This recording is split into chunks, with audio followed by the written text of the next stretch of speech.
So guys ఈ week double elimination ఉంటుందా అనేసి చాలా వీడియోస్ అయితే వైరల్ అవుతున్నాయి. సో దానికి రీజన్ ఏంటి అంటే ప్రీవియస్ 11th వీక్ లో నాగార్జున గారు వెళ్ళేటప్పుడు ఈ 12th వీక్ లో చాలా పెద్ద ట్విస్టులు ఉన్నాయని చెప్పారు.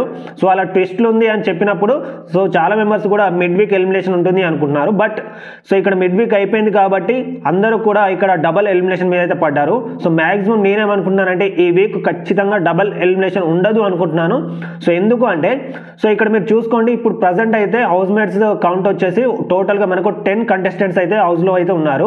సో ఇక మనం 15th వీక్ కి అంటే ఫైనల్ వీక్ కి బిగ్ బాస్ టీమ్ కనుక 5 మెంబర్స్ ని అంటే టాప్ 5 మెంబర్స్ ని మాత్రమే తీసుకోవాలి అనుకుంటే సో ఖచ్చితంగా ఏదో ఒక వీక్ లో డబుల్ ఎలిమినేషన్ కానీ ట్రిపుల్ ఎలిమినేషన్ కానీ జరుగుతుంది. ఎందుకంటే 12th వీక్ లో ఒకరిని, 13th వీక్ లో ఒకరిని, 14th వీక్ లో ఒకరిని ఎలిమినేట్ చేసినా కానీ 7 మెంబర్స్ ఉంటారు. సో కాబట్టి టాప్ 5 ని చేయాలి అంటే ఏదో ఒక వీక్ లో డబుల్ కానీ ట్రిపుల్ కానీ ఎలిమినేట్ చేయడానికి అవకాశం అయితే ఉంటుంది.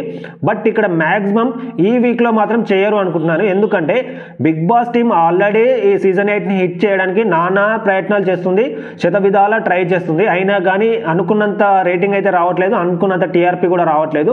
సో కాబట్టి ఈ వీక్ లో కనుక డబుల్ ఎలిమినేషన్ పెడితే maximum Yashmi and Prithviraj eliminate అవడానికి అవకాశం ఉంది. వాళ్ళిద్దరు కూడా టాప్ మోస్ట్ కంటెంట్ ఇచ్చే కంటెస్టెంట్స్. సో కాబట్టి అలాంటి కంటెస్టెంట్స్ ని ఒకేసారి ఇద్దరిని ఎలిమినేట్ చేస్తే మాత్రం సో ఖచ్చితంగా ఎపిసోడ్ అంటే తర్వాత వచ్చే ఎపిసోడ్ మీద, తర్వాత వచ్చే కంటెంట్ మీద ఎఫెక్ట్ అనేది చూపుతుంది. కాబట్టి సో ఈ వీక్ లో నేనైతే ఒకేసారి ఇద్దరిని ఎలిమినేట్ చేస్తాను అనుకోవట్లేదు. కాబట్టి మాక్సిమం ఈ వీక్ లో ఒక్కరిని ఎలిమినేట్ చేస్తాను అనుకుంటున్నాను.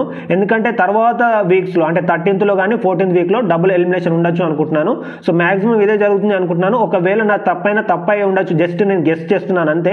సో ఒకవేళ నా అనాలిసిస్ మీకు తప్పు అనిపిస్తే మీరు కూడా తప్పని కామెంట్ చేయండి. ఎందుకంటే అఫీషియల్ గా ఇప్పటి వరకు కూడా ఎలాంటి అప్డేట్ అయితే రాలేదు. కాబట్టి అఫీషియల్ అప్డేట్ అనేది వచ్చిన తర్వాత మరొక వీడియో అనేది పోస్ట్ చేస్తాను. సో ఇంతే గైస్ ఇప్పటి వరకు ఉన్నటువంటి నాకు తెలిసిన ఇన్ఫర్మేషన్. మరొక మంచి వీడియోతో మీ ముందుకైతే వస్తాను. Thank you guys, thanks for watching this video.